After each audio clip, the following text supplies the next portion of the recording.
Bienvenidos a Surfers, un podcast para mover conciencias, reflexionar y conocer los hacks para lograr un negocio cool. Queremos hacer fácil lo difícil, platicar de cómo surfear las olas del emprendimiento y ser una alternativa para la creación de riqueza. Surfearemos este backside con invitados que se atrevan a tomar las olas retadoras, que nos ayuden a replantear la forma de emprender y apalancar la tecnología para ser más libres, plenos y felices.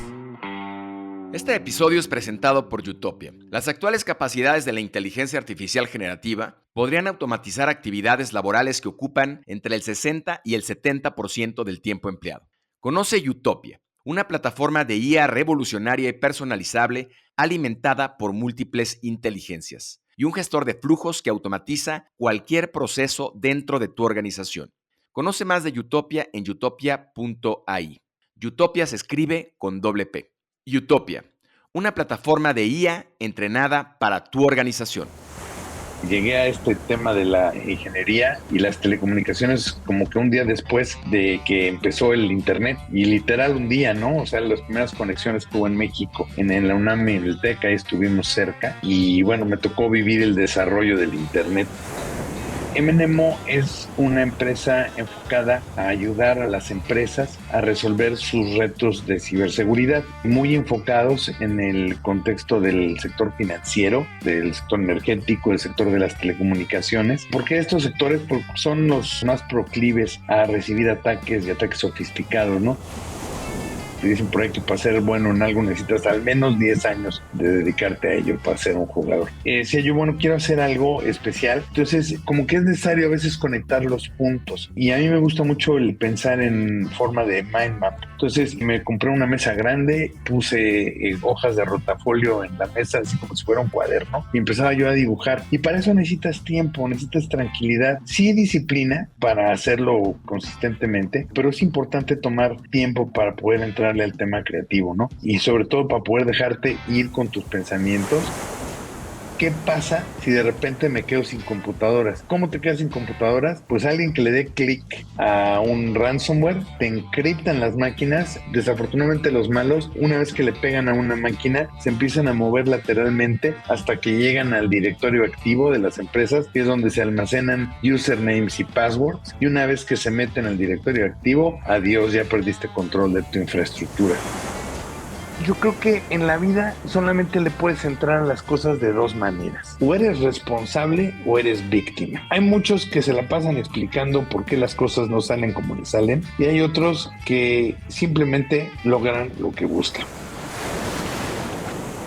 Sin duda, la ciberseguridad está tomando un papel estratégico y fundamental para organizaciones e individuos de cualquier tamaño. Julián Garrido nos ayuda a disectar y entender con facilidad por qué es importante protegernos y cómo podemos empezar para crear conciencia alrededor de este tema. Nos cuenta historias de ejemplos de la vida real que nos permitirán, en sus palabras, sospechar de todo para salvaguardar lo más querido. Los que lo conocen me dicen que es un clavado de las cosas y que no cesa hasta lograr su cometido. Se declara como alguien a quien le gusta hacer muchas cosas y muy diversas. Se enamoró de la tecnología y las telecomunicaciones desde niño, que lo llevó a estudiar ingeniería electrónica, y fue uno de los primeros empleados de los grandes de Silicon Valley en México, así como ha logrado vender ya 2 empresas a grandes corporaciones internacionales. Deportista incansable, esposo y padre de familia presente, ahora en su 6º piso sigue comprometido con crear valor como mentor, inversionista y buscando formas de trascender con todo lo que ha acumulado en estos años de grandes pasiones. Nuestro backside hoy será ciberseguridad. ¿Cuáles son las cosas que no puedes perder?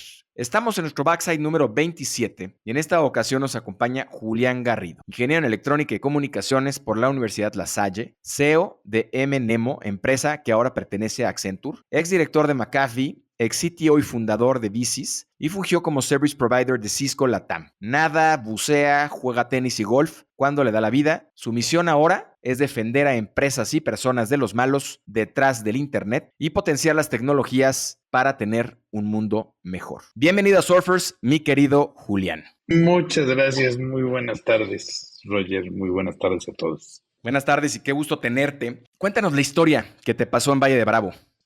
Fíjate que estuvo bastante feíto. Tenía yo una comida un sábado con unos amigos y éramos muchos y no cabíamos en una sola casa, entonces dije, vamos a quedar en un hotelito. Es más fácil, en lugar del típico Airbnb que usamos mucho para ir a Valle. Y bueno, llego, muy bonito el lugarcito, a unos metros del centro, y cenamos rico, y en la noche, por ahí de las 11 nos vamos a dormir, y de repente me empieza a sonar mi celular. Y me llama alguien que me dice que es la policía y que va a haber una búsqueda de unos malos, de unos delincuentes que estaban hospedados en el hotel donde yo estaba, que se oía ruidos, no me alterara, y dice, nada más para saber cuántas personas están ustedes, cuántos celulares. Me empezó a hacer preguntas que me empezaron a llamar la atención, estando en el ámbito de la ciberseguridad. Como a los 5 minutitos, que este cuate se identificó como gente de la policía y que tenía mi nombre, mi celular, un chorro de datos, sabía en qué habitación estaba. Me dice, mira, yo le dije, oye, ya no te voy a dar esa información, o sea, no, esto se me hace muy raro. Y me dice, hablo del cártel de... En ese momento colgué, no era una extorsión. Entonces nos dimos a la tarea de investigar qué pasaba, y pues resulta que todos los hoteleros en la zona están... No sabemos si los empleados están metidos con los malos o los malos se meten con los empleados y los obligan a darles la información de los huéspedes. Total, para no hacerles la historia larga, pues hay que tener mucho cuidado porque tenemos... Pues está totalmente inmerso el crimen organizado ya en nuestra vida diaria, ¿no?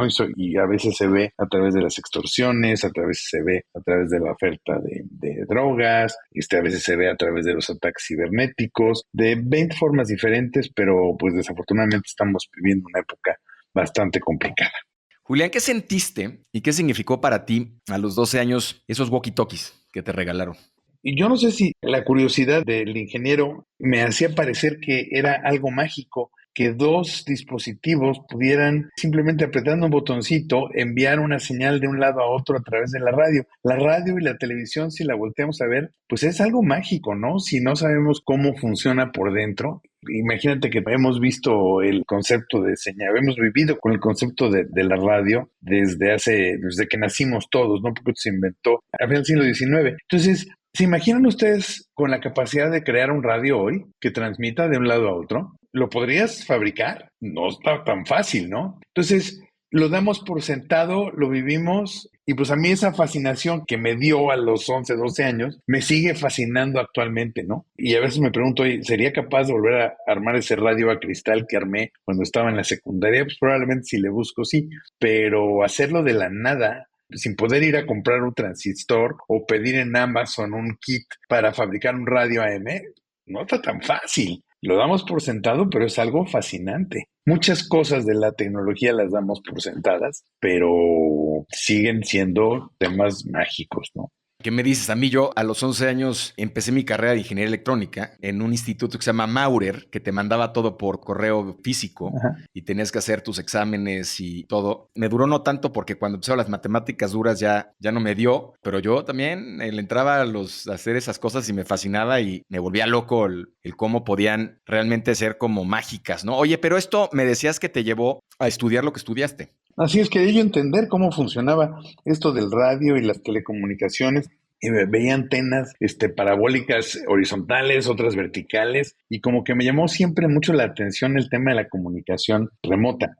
Otra cosa que también me marcó fue un radio transoceánico que tenía mi abuelo, que te permitía escuchar estaciones de onda corta de cualquier lugar del mundo. Entonces, wow, ¿cómo funciona una transmisión que viene de España y llega a México? Imagínate, ¿no? Entonces ahí la investigación de cómo es que las ondas rebotan en la ionosfera y la longitud de onda te permite que rebote, y si la longitud de onda fuera mucho más chiquita, pues sería una microonda y nos serviría para hacer palomitas en el futuro, ¿no? Cuando todavía no se inventaban los hornos de microondas. Entonces, entender toda esa dinámica era algo que me llamaba mucho la atención.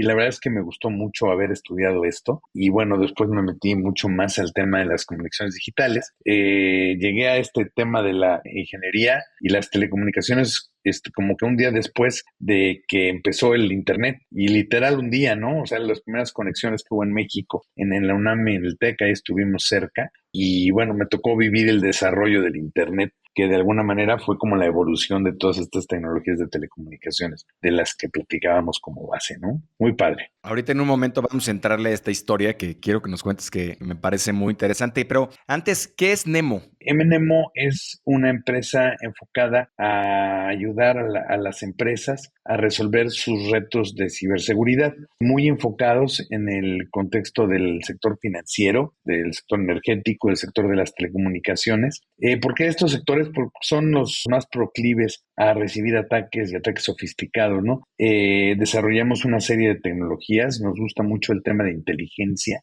Suena un poquito así como la CIA y todo esto, y pues sí, la verdad es que tú te imaginas que estas organizaciones de los gobiernos del mundo pues van a investigar y espiar qué hacen los malos o los adversarios, ¿no? Pues nosotros hacemos lo mismo con los adversarios cibernéticos, todos los que hacen, los que crean la inseguridad cibernética a través de amenazas, campañas de ataque, malware, ransomware y todas estas zonas. Entonces, ¿qué hace Nemo? Pues se dedica básicamente a ayudar a las empresas a estar protegidas y evitar el riesgo cibernético, el riesgo que implica la inseguridad cibernética, ¿no? Y bueno, pues los riesgos, vemos 5 riesgos básicos. El riesgo financiero, que no te roben tu dinero. El riesgo operativo, que por un ataque, ejemplo, un ransomware, no dejes de operar. El riesgo reputacional, que no se roben los datos confidenciales de tus clientes. El riesgo regulatorio, que alguna entidad te multe por no salvaguardar la información de tus clientes. Y por último, el riesgo humano, ¿no? Que no se pierdan vidas por culpa de los ataques. Suena muy dramático, pero si te imaginas un ataque a un hospital o un ataque a una línea aérea, puede tener implicaciones devastadoras, ¿no? Para el tema humano. Entonces,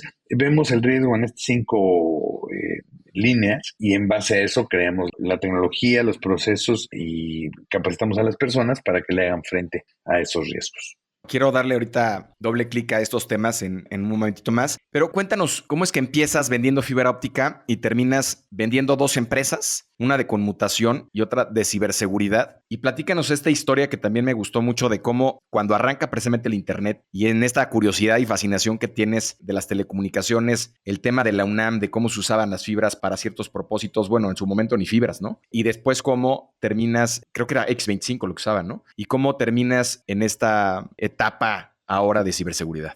Es una historia que dura más o menos 35 años, entonces voy a tratar de resumirla. En los 80s, los franceses inventaron una red pública de datos para poder compartir mensajes y poder interconectarse entre entidades. Se llamaba Minitel y algo similar pasaba en los Estados Unidos a través del Departamento de la Defensa, que decidieron crear un proyecto que permitía interconectar redes separadas para hacer una red de redes. Entonces, muchas universidades adoptaron estos estándares y bueno, a mí me tocó ver un poquito de lo que pasaba en Minitel con esta historieta del X25, que eran los inicios de las redes públicas de datos. Sin embargo, el Internet creció mucho más rápido. Entonces, las universidades se subieron a esto y México pues no fue la excepción. El Internet en México empieza en paralelo en la UNAM, en el Instituto de Astronomía de la UNAM y en el TEC de Monterrey. Ambos se conectan vía satélite a 128 kilobits por segundo, por cierto, nada más. Toda la universidad, 300,000 alumnos, por 128 kilobits por segundo. En un enlace satelital a la Universidad de Colorado en Boulder, al National Center for Atmospheric Research.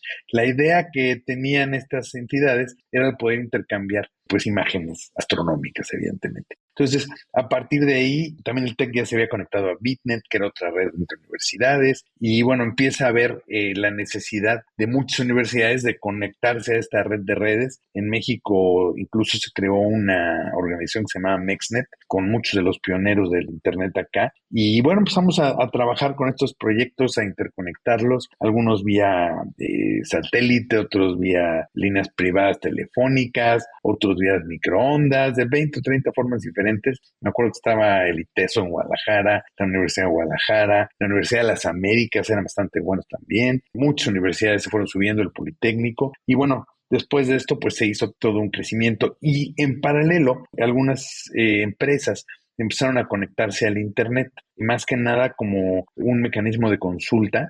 Pero bueno, de ahí en adelante esto empezó a crecer, crecer, crecer. Y hoy en día resulta que el Internet es el transporte de la información global, ¿no? Es difícil entender este planeta sin todo el impacto que tiene el Internet. Ya cuando llegan las empresas de telecomunicaciones, se requería su escala para poder llevar al crecimiento que se esperaba en los 90, ¿no? Después de esto, empezamos a ver, bueno, ya está en Internet, ¿y ahora qué hacemos? Primero, el Internet corría sobre redes de voz, redes de telecomunicaciones que transportaban voz, no sé si se acuerden, usábamos módems, que lo que hacían era emular la voz para poder transportar los datos. Al cabo de unos años, le dimos la vuelta y dijimos, mejor vamos a crear redes de datos para que lleven diferentes aplicaciones. Y una de esas aplicaciones simplemente era la voz. Y es lo que hoy en día sucede. Hoy las redes IP o las redes basadas en el protocolo de Internet son el transporte de este tipo de comunicaciones. Entonces, parte de esta transformación me llevó a hacer una empresa que precisamente ofrecía servicios de un conmutador virtual en la nube sobre el protocolo de Internet. Entonces, eso ayudó un poquito a comoditizar lo que existía en aquel momento. Si se acuerdan, pagábamos largas distancias. Después ya además se pagaban las llamadas locales y ahora a través de las redes sociales ya ni siquiera pagas por llamada, ¿no? Simplemente pagas tu acceso a Internet y con eso tienes un sinfín de aplicaciones, ¿no? Entonces, hicimos esto de la transición de la voz sobre el protocolo de Internet y después nos encontramos que los malos se estaban poniendo cada vez más creativos para mal usar esa conectividad que creamos, los que echamos a andar el Internet. Entonces, curioso, con algunos amigos que tengo de aquella etapa universitaria donde echábamos a andar las conexiones de las universidades al Internet, nos pusimos a pensar y dijimos, bueno, pues ahora tenemos que proteger a los usuarios del mal uso de Internet. Y ahí fue cuando empezamos a trabajar en los temas de seguridad cibernética, ¿no? Entonces, si ves, es una evolución donde vamos tratando de ayudar a poder adoptar y adaptar las tecnologías a la vida diaria de todos. Que entrándole ahí un poquito al tema de quién fraguó en buena medida esta gran historia de Internet, son estas cajas que tú llegaste a vender de marca Cisco que permitían tener esta magia de la que hablas. ¿Cómo es que decides ser o cómo es que te conviertes en uno de los primeros contratados por este enorme conglomerado y empresa tan importante y tan representativa para aquella época?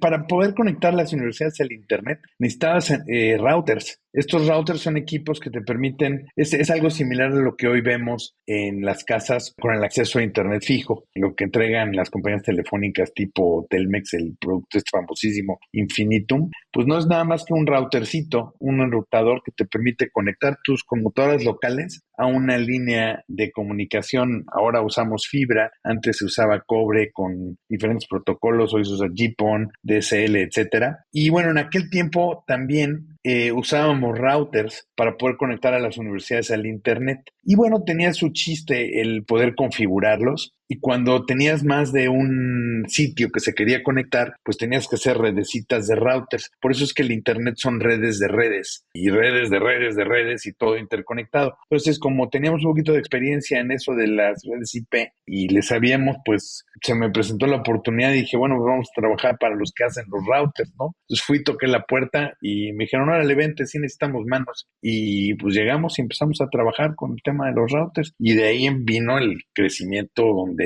todo el mundo es el Internet, ¿no?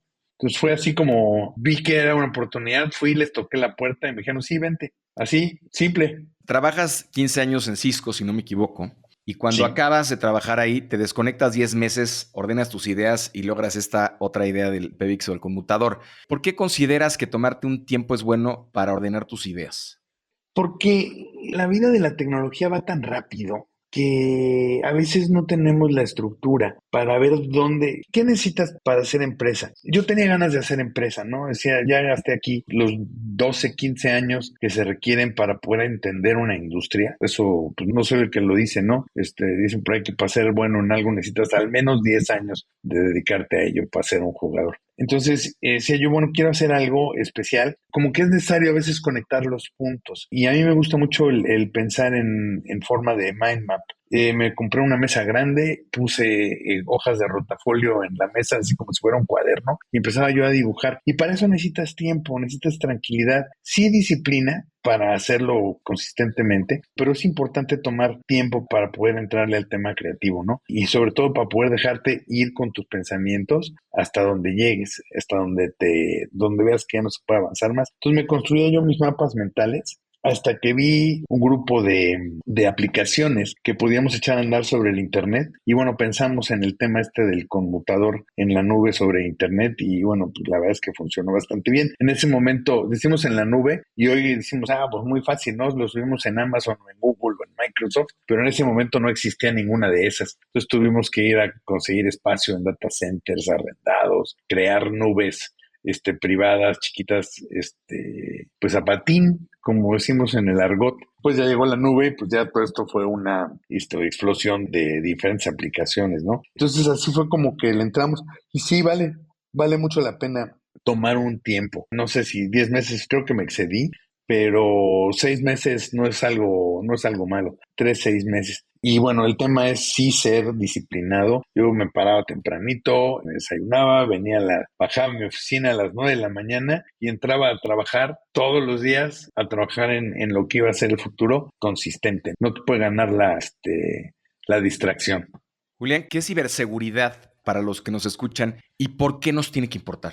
Mira, desafortunadamente todas las cosas buenas tienen su lado malo. El Internet nos permite obtener conocimiento y viajar a través del planeta sin movernos de nuestra computadora. Tiene miles de cosas positivas. Desafortunadamente se ha convertido, pues es como en la calle, ¿no? En la calle tienes que cuidar porque no todo el mundo es bien intencionado. Y bueno, hay mucha actividad maliciosa que viene desde temas políticos hasta temas de búsqueda de reconocimiento en algunos casos y evidentemente pues la búsqueda del dinero ajeno que tienen muchos malos, ¿no? Entonces la ciberseguridad son la disciplina en los sistemas que te permiten hacerle frente a todas estas acciones maliciosas que llevan a cabo los que quieren atacar, ¿no? Básicamente. Pues en eso estamos, en entender la mente de los criminales y ver cómo evitamos que hagan mal uso del Internet.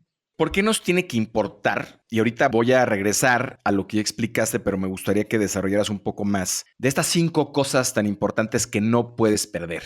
Me gustaría que nos contaras un poco más, que las ejemplificaras y entendamos todos alrededor de la disciplina. Y me encantó cómo lo pusiste, porque en realidad es, digamos, desde un punto de vista más coloquial, es lo que no puedes perder en términos más reales, ¿no? Derivado de una falta de provisión en materia de seguridad informática. Primero tienes que definir dónde están tus activos digitales más importantes y son diferentes contextos, ¿no? Yo, por ejemplo, pues tengo la información de mis cuentas bancarias, pues básicamente, ¿no? Mis passwords, todo esto lo tengo en algún lugar digitalizado y pues tengo que cuidarlo de manera que eso no me lo roben. Por otro lado, tengo un acervo de conocimientos y de cosas que hemos desarrollado, simplemente la estrategia, tus Exceles, tu información financiera de la empresa, de tu persona, la información de pues todo lo que se te va ocurriendo, tus correos electrónicos. Hay muchas cosas que son críticas para uno. Entonces, lo primero que tienes que hacer es definir qué es lo que no puedes perder y lo que tienes que cuidar antes que todo, ¿no?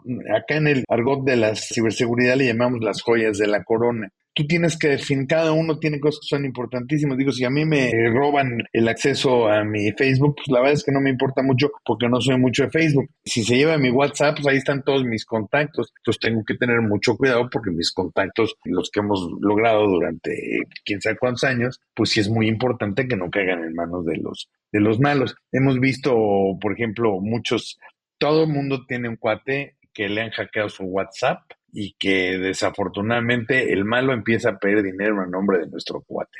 Entonces, y eso se da por 2 cosas. Una, no haberle puesto el doble factor de autentificación y 2, por no cancelar el voicemail del celular o no ponerle password. Entonces, si los datos que tengo en mi WhatsApp son muy importantes, pues tengo que ver qué tengo que hacer para asegurarlos. Pues si no quiero que se lleven mis cuentas bancarias, pues tenemos que tener mucho cuidado con nuestros tokens, tenemos que entrar siempre desde una computadora, preferentemente no desde sitios públicos. Dependiendo de lo que quieras tú proteger, tienes que tener cuidado y sobre todo definir muy claramente qué es lo que no quieres perder por ningún motivo, ¿no?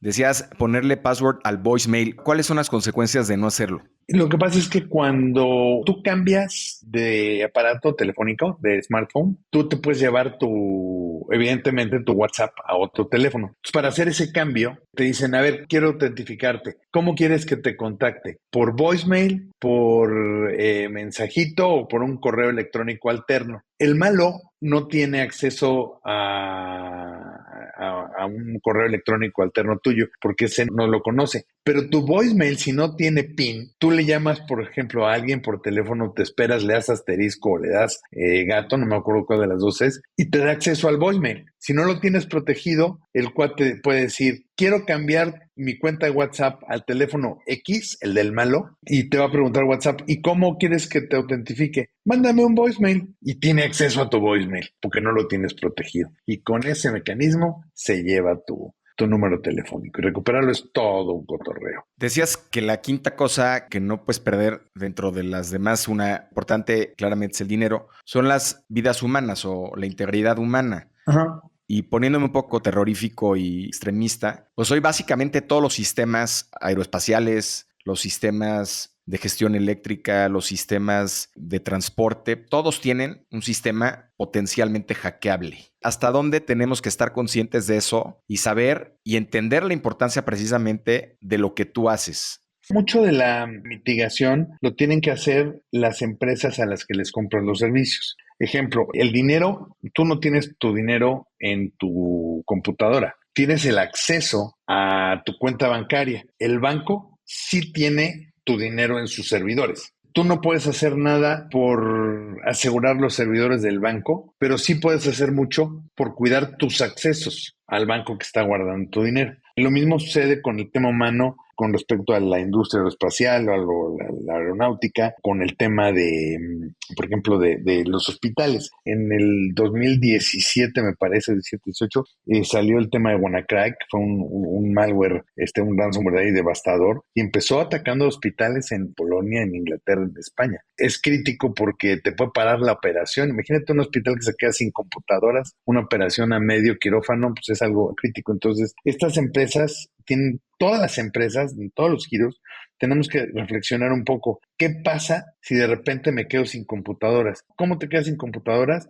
Pues alguien que le dé clic a un ransomware, te encriptan las máquinas. Desafortunadamente los malos, una vez que le pegan a una máquina, se empiezan a mover lateralmente hasta que llegan al directorio activo de las empresas, que es donde se almacenan usernames y passwords. Y una vez que se meten al directorio activo, adiós, ya perdiste control de tu infraestructura. Tienes que apagar todo, volverlo a levantar y tienes que desencriptar y levantar tus respaldos. Y aquí viene un tema importantísimo. Respalden su información crítica. Es muy importante hacerlo. ¿Qué pasa si me encriptan mi computadora, te la roban? ¿Cómo le haces para acceder a tu información crítica? Todos hemos desarrollado muchas cosas, que las presentaciones, tus hojitas de Excel, tus cartas, de lo que sea tu disciplina. Seguro que en la computadora tenemos cosas muy importantes. Entonces, hay que respaldarlo. Es la mejor forma de reducir el impacto o mitigar el impacto de un ataque cibernético.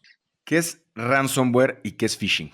Phishing, como su nombre lo dice en inglés, son los malos que están pescando a ver a quién cae en sus redes o quién cae en su anzuelo. Te mandan correitos, te dicen, te regalo $1,000,000 si entras a esta página. Típicamente son ofertas muy seductoras que te hacen que le des clic y muchas veces nada más con darle clic puedes desencadenar la baja de un artefacto malicioso. Uno de ellos y de los más populares, desafortunadamente, es el ransomware. ¿Qué es el ransomware? Es una piecita de software que baja, se instala en tu computadora y de repente te aparece una pantalla azul espantosa que te dice, si quieres volver a... Ransom viene del inglés secuestro, ¿no?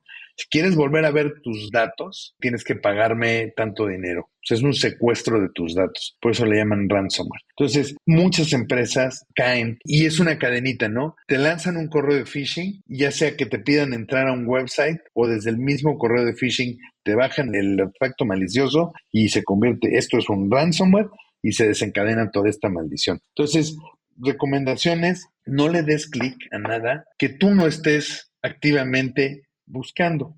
No le hagas caso a emails de gente que no conoces. Tenemos que ser de alguna manera escépticos de lo que nos llega. Y bueno, lo podemos comparar con lo que haces en tu casa, ¿no? Tú le abres a la gente que conoces, no le abres a la gente que no conoces. Y si de repente llega a tocar a tu casa alguien que se parece a alguien que conoces, pero no estás seguro, pues tampoco le abres, ¿no? Entonces lo mismo pasa con el Internet, no tenemos que pensar doble el darle clic a algo que no solicitamos. Bueno, tener mucho cuidado para que esto no suceda. Si tienes dudas, Google compró una empresa española muy útil, se llama Virus Total. En forma gratuita tú puedes tomar un website, un URL, un correo que ves sospechoso, le das copy, te metes a virustotal.com, lo pones ahí y le preguntas si es malicioso y te dice si tiene alguien que lo haya visto y que te diga que sea malicioso. Con uno que lo haya visto ya va a aparecer ahí. Ahora, aún con eso no implica que no sea malicioso. Entonces, dale doble, triple pensada a darle clic a algo que tú no solicitaste. Muy importante. En América Latina, los ciberdelincuentes se enfocan mucho y selectivamente en ataques de ransomware, en millones de intentos al año. Además, se proyecta en la región un aumento importante de inversión en la ciberseguridad. Solamente el año pasado, $3,600 millones.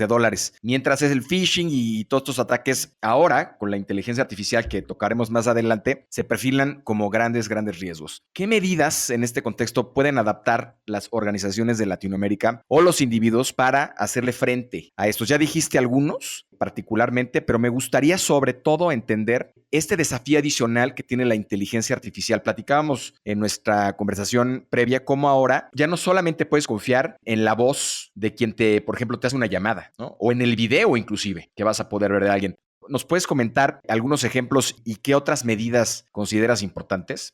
Sí, es un tema bien interesante, ¿no? Ustedes han visto el concepto de deepfakes. Recuerdo que en los primeros deepfakes que hubo hace como un año, salía Donald Trump corriendo, escapándose de la justicia en Nueva York, poquito después en muchos videos en redes sociales, ¿no? Evidentemente eran videos falsos. Entonces pasa eso. La habilidad de los actores maliciosos para crear deepfakes y las herramientas de inteligencia artificial que existen hoy, que están disponibles para crear estos deepfakes, es total, ¿no? Me parece que decían el otro día que con 6 segundos de tu voz ya con eso tienen la muestra para poder imitarla. Cuando hablábamos de los secuestros, perdón, de las extorsiones, y bueno, ustedes han escuchado también mucho lo que pasa en México, que te llaman y alguien grita y dice, tengo a tu hijo, tengo a tu sobrino, tú lo oyes gritar y dices, sí, sí es. Era el estrés que tenías de la llamada y pues los atacantes siempre confían en el impacto y en el estrés que tú tienes para que no se fijen a detalle. Pues ahora desafortunadamente sí va a parecer que es la persona a la que se refieren los malos, ¿no? Entonces tenemos que unir fuerzas, tenemos que estar serenos y bueno, estamos enfrentando un México complicadísimo en este sentido y bueno, en lo que hay una buena ley federal de ciberseguridad que no se ve en el corto plazo, pues vamos a tener que tener mucho cuidado y así como nos comportamos cuando vamos a una zona que no está bonita o que se ve peligrosa para salir en la noche, pues muchas veces debemos comparar eso con la navegación en el internet y con todo lo que nos llegue que no sea lo que nosotros estamos trabajando, ¿no? Sitios que nosotros estemos buscando específicamente. Entonces, regresando al tema de la inteligencia artificial, los ataques cada vez van a ser más dirigidos, más claros, más específicos y necesitamos otra vez regresar a cuiden su información crítica, hagan respaldos, no le hagan caso a nadie que no conozcan, piénsense doble antes de tomar la llamada de un número desconocido. Muchas veces vale la pena no contestar y después o mandar el mensajito que tenemos en nuestros móviles y le dices te llamo en breve. Si ves que el mensaje no llega, quiere decir que no te están llamando desde un celular o que tienen bloqueados los mensajes antes de volver a llamar o llamar desde otro número. Muchas veces no entran porque en caso de las extorsiones, muchas salen de penales. Entonces tienen llamadas de salida pero no de regreso. Entonces no te vas a poder conectar. Y hay formitas de evitarlo, pero tenemos que estar muy conscientes de que todo esto sucede, ¿no? Desafortunadamente. Si bien alrededor del 69% de las organizaciones son afectadas en temas de ciberseguridad por la mala gestión de los activos de Internet, cerca del 90% son aún más susceptibles en temas de brechas de datos cuando usan la nube. COVID vino en buena medida a despertar el interés todavía más por adaptarse y por participar de la nube. ¿Nube o no nube? En el ámbito de seguridad, pues vas a tener alguien que te va a ayudar. Los proveedores de nube invierten mucho dinero en hacer la parte de la ciberseguridad que les corresponde lo más eficiente posible. Nosotros decidimos irnos a la nube para muchas de las aplicaciones críticas porque sabemos que contamos con aliados importantes y porque estamos muy conscientes de todo lo que tenemos que hacer para asegurar la nube. No quiere decir que te vayas a la nube, te haga seguro o te haga inseguro. Simplemente estás compartiendo la responsabilidad con alguien que invierte y que es serio para hacerlo. Entonces, no estás solo o estás menos solo que cuando tú eres el responsable de hacerlo todo. Los grandes proveedores, los hyperscalers, Google, sobre todo AWS y Microsoft, la verdad es que invierten millones y millones de dólares en crear entornos lo más seguro posible, pero no puedes delegarles toda la responsabilidad a ellos. Las empresas tienen que hacer su parte y es muy importante que lo hagan con mucho detalle, ¿no? Con mucho cuidado. Y estar conscientes de todo lo que hay que hacer. No implica, se lo paso y ya se lo soseo y me olvido. Es responsabilidad compartida. Y es importante que vean las letras chiquitas de todos los proveedores cuando las lees, precisamente oye, de aquí para acá sí te puedo garantizar, pero el breach de seguridad viene en la consulta y en la apertura de la información que tú le permites desde el punto de vista humano. Por cierto que hay un libro que yo leí alguna vez que me fascinó de Social Engineering, que tiene que ver con todas estas prácticas que ahorita quiero platicar contigo en torno a la vulnerabilidad más del lado humano. Y la pregunta viene en este sentido, ¿dónde se encuentra la vulnerabilidad en tu experiencia? ¿Más en la parte técnica, es decir, en las máquinas o en los humanos? Híjole, qué pregunta más difícil. Si tuviera que contestarte una u otra, te diría el humano. Te diría, la mayoría de los errores vienen por un tema humano, ya sea consciente o inconsciente. Porque hay algunos que conscientemente se equivocan para provocar estos daños, ¿no? Hay fraude interno también. Yo te diría en el humano. Sin embargo, tienes que tener también todo un tema de asegurar las máquinas, ¿no? Pero difícilmente un ataque va a ser exitoso sin un clic maldito en un momento dado.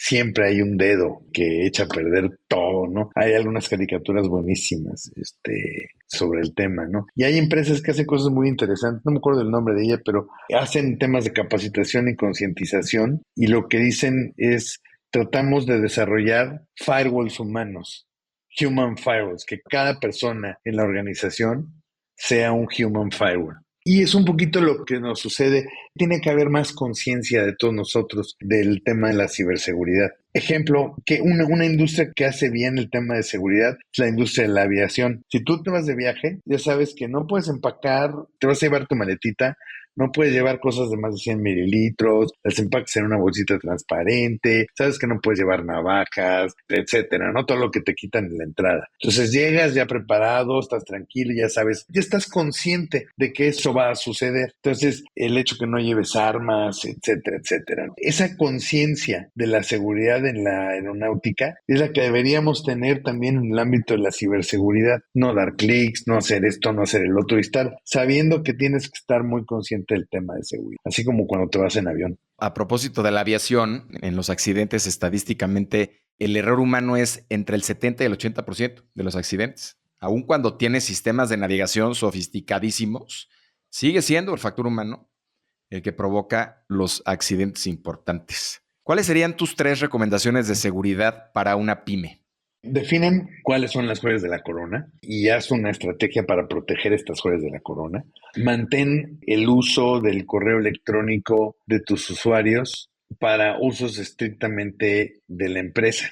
Muchas veces pasa que los empleados usan el email corporativo para darse de alta en sitios relacionados con su vida personal, con redes sociales, que vas a comprar un boleto de algo y ya te metiste y usaste el email de la empresa. Eso es una muy mala práctica porque si llega a haber una brecha y peor, sobre todo, no cambiar el password, no usar el mismo password que el password corporativo, porque si hay una brecha en aquel sitio en el que entraste, pues ya tiene el malo, ya cosechó cuentas corporativas, email y password. Entonces va a la prueba y entra, entonces ya se mete a través de esas cuentas. Entonces, por un lado, definir las joyas de la corona, por otro, un buen uso del correo electrónico y tercera, cambiar passwords cada 3 meses cuando menos y tener passwords complejos que involucren caracteres especiales, letras, números de 8 o 10 caracteres al menos. Puedes tener historias alrededor de tus passwords que tengan alguna secuencia que solo tú conoces, cosas que te gusten, que estén relacionadas con eso. Usen series numéricas y bueno, cambiar passwords.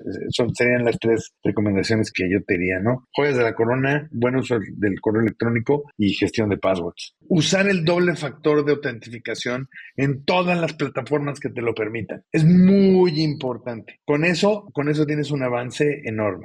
Inclusive vale la pena mencionarle a algunas de las empresas que no lo hagan para sus propias empresas, es decir, de cara a sus usuarios finales, que hay sistemas ya que te permiten, digamos, ingestar la doble autenticación en los sistemas propietarios de las empresas para proteger a tus propios clientes y, por ende, a la propia empresa. Claro. Decíamos y hablamos un poquito del tema de la inteligencia artificial, más orientada al tema de factor humano con el deepfake, pero ¿qué retos crees que vaya a traer la inteligencia de cara a ataques programados simultáneos, ataques sofisticados? ¿Qué es lo que están viendo en la industria de ciberseguridad en esta materia en términos de IA? Desafortunadamente los malos tienen insumos de muchísimo valor. Ha habido filtraciones de bases de datos de empresas muy grandes en México, tanto públicas como privadas, entonces nuestros datos ya son básicamente públicos, porque si no le pegaron a uno, le pegaron a otro. Hemos visto que los malos luego venden bases de datos que ya están entremezcladas entre diferentes brechas, ¿no? Entonces toman las que se perdieron de línea hace no sé cuántos años, las suben con las del banco número 1, con la telefónica número 2 y crean una nueva base de datos que ponen a la venta y bueno, desafortunadamente los malos tienen ese insumo. Entonces, ¿qué esperamos que hagan estos cuates? Pues van a seguir usando toda esa información para correlacionar temas, para poder crear campañas muy dirigidas, que a veces nos sorprende lo que saben de nosotros, pero desafortunadamente lo saben por todo esto que te cuento y tenemos que esperar que esto suceda, ¿no? Cada vez las campañas van a ser más sofisticadas, más reales, más específicas y pues tenemos que tener mucho cuidado para que eso no nos pegue, ¿no? Comentábamos en nuestra plática anterior, y también lo dijiste un poco cuando cambiaste de giro hacia el tema de ciberseguridad, que los usuarios, en este caso de Internet, tenemos y vivimos vulnerables frente a los ciberataques y a las propias vulnerabilidades de la misma tecnología. Y tú me decías que tú creerías, o más bien tú pensarías, que los gobiernos deberían representarnos frente a estos gigantes tecnológicos, frente a temas tan sensibles como la información personal, ¿no? Porque finalmente tú, como usuario individual de Facebook, de WhatsApp, de Instagram, de todas estas redes, pues tienes un poder nulo frente a la sensibilidad de la información y a los posibles breaches de seguridad que existen. Entonces, ¿debería el gobierno, en tus palabras, ser este vehículo en donde pudiera realmente velar por los intereses de los usuarios? Sí, lo que platicábamos es lo siguiente. Tú es parte y no del tema de ciberseguridad, pero más que nada de la privacidad de tus datos, ¿no? Tú al subirte a una red social, tipo Facebook, tipo Instagram, etcétera, le aceptas los términos y condiciones en forma irrestricta a los dueños de la tecnología. Muchas veces les hago la pregunta, ¿tú eres cliente de Facebook? Y la mayoría de la gente te dice sí. Entonces, la segunda pregunta es, bueno, ¿cuánto le pagas a Facebook? No, no le pago. Entonces, a lo que voy es, tú no eres cliente de Facebook, eres su producto, ¿sale? Y toda la información que le subes a Facebook, ellos se adueñan de ella y toman ventaja y hacen uso con fines de marketing y la venden a terceros porque tú estuviste de acuerdo en que la información que le das la pueden usar en la forma que ellos quieran. ¿Por qué? Pues porque ni siquiera nos tomamos el tiempo de leer los términos y condiciones cuando bajamos la licencia. Y por cierto, cada poco te las cambian, ¿no? Y cada poco les vuelves a dar clic. La Unión Europea ha hecho un muy buen trabajo, está haciendo un buen trabajo para mantener la privacidad de los datos de las personas. Todavía no está donde debe estar, pero de alguna manera ellos le dicen a estas empresas, si tú quieres operar acá, tienes que operar bajo las reglas en las que yo opero. Entonces han estado ganando terreno. Desafortunadamente en México no tenemos, antes teníamos una agencia nacional digital que no servía de mucho, la verdad, con la que platicamos estos temas, pues estaban más orientados en hacer otros proyectos personales que otra cosa. Y ahora, la buena es que eso ya no pasa.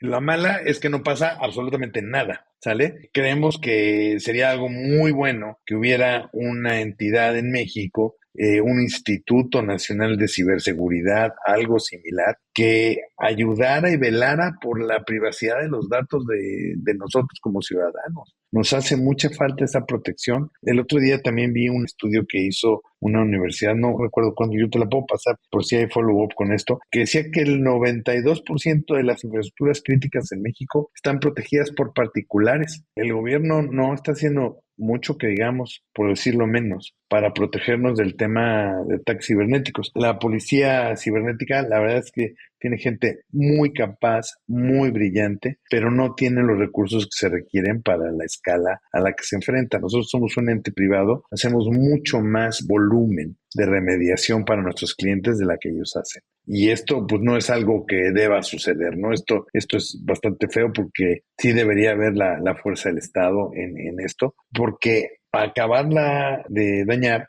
muchos actores maliciosos son organizaciones que están respaldadas por estados completos, por países que se dedican a esto, ¿no? Tienes el tema de Corea del Norte, el tema ruso, hemos detectado grupos iraníes, sudaneses, vamos, de más de un país, chinos algunos también, que tienen algún tipo de respaldo estatal y que eso pues los hace súper fuertes, ¿no? Y bueno, también tenemos algunos malitos mexicanos que son muy buenos para lo malo, ¿eh? No te creas que no tenemos aquí nuestros buenos bandidos que hacen lo malo muy bien, lo cual es horrible. Julián, ¿quiénes son Karina, Andrés, Ricardo y María José? Son mi inspiración. Lo más bonito que nos pasa es mi familia, mis hijos. Falta Alex, el nieto, en la lista. Pues es algo muy padre el poder convivir con ellos todos los días. Bueno, no todos los días, pero sí hablar y, bueno, compartir las diferentes etapas de las vidas de cada uno de nosotros, ¿no? Nos gustamos mucho, pues ya cada quien tiene sus caminos y, bueno, cuando nos vemos, la verdad es que nos disfrutamos mucho. Es algo muy bonito. Yo creo que las grandes cosas que tenemos en México es el tema de la familia y es algo que, pues la verdad es que los mexicanos sabemos disfrutarlo, ¿no? Y es algo que tenemos que seguir gozando y no dejar que se pierda.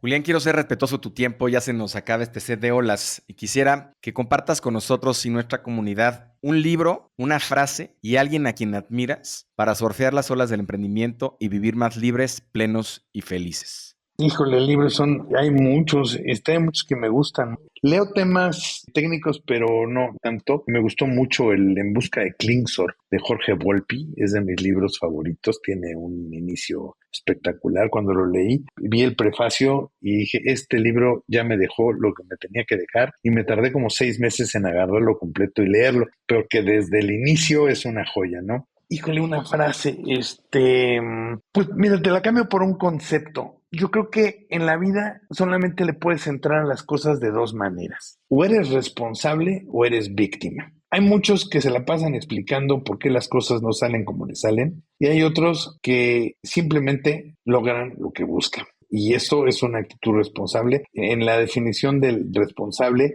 dice que siempre hay algo que, no importa lo que suceda y cómo se desenvuelvan los hechos, siempre hay algo que puedo hacer para modificar el curso de los acontecimientos y todo es resultado de nuestras acciones, nuestras inacciones y de la forma en la que enfrentemos las situaciones. Entonces, ese concepto a mí me gusta mucho, el ser siempre responsable, ¿no? Y el decir, las cosas pasan porque en la medida en la que yo les hago algo para dirigirlas hacia donde quiero que pase, ¿no? Evidentemente hay muchos factores que los humanos no podemos controlar, pero el hecho de sentirte que tú estás haciendo algo para lograr lo que estás buscando, aunque no lo logres, es algo que te llena de tranquilidad y te permite dormir en la noche, ¿no? Yo creo mucho en eso, en el tema de la responsabilidad no podemos depender más que de nosotros mismos para ir para adelante. Híjole, hay muchísima gente que admiro. Hay mucha gente que son mentores, quizás no sean muy conocidos. Tuve un par de maestros, evidentemente un maestro fue mi papá, que me dio ahí bastante luz sobre las cosas más importantes de la vida, que es la honestidad, el trabajo, la responsabilidad. Y luego otros que de alguna manera nos han dado luz, muchos empresarios muy buenos. Don Manuel Díaz, que tuve la fortuna que me mentoreara hace algunos años, estaba yo en Cisco. Y pues hay mucha gente, la verdad es que no quisiera decir muchos porque voy a dejar fuera evidentemente a más de uno, ¿no? También déjame decirte, los amigos y los compañeros con los que hace uno las cosas, con los que hace el día a día, a veces la operación no nos permite reconocerlos, pero todos estos amigos y socios con los que hemos ido en el camino profesional, pues la verdad es que también los admiro mucho. A Calix Medina y a Jaime Carpenter y toda esta bola de grandes gentes que, pues, con los que aprendemos diario, básicamente. Muchas gracias, Julián, por atreverte a surfear estas olas con nosotros y ser parte de este movimiento para generar abundancia con impacto. Cuéntanos, por favor, en dónde te pueden encontrar nuestros surfers. Mi correo electrónico, juliangarrido08@gmail.com. Creo que lo sigo todo el tiempo y con todo gusto estoy para ayudar en lo que se pueda, ¿no? Esto fue Surfers y nos vemos en el siguiente short. Haz comunidad con nosotros, suscríbete en Spotify y sigue Negocios Cool en Instagram. Compártenos historias y personajes con quienes quieres conectar. Soy Roger Alarcón y recuerda disfrutar tu ola.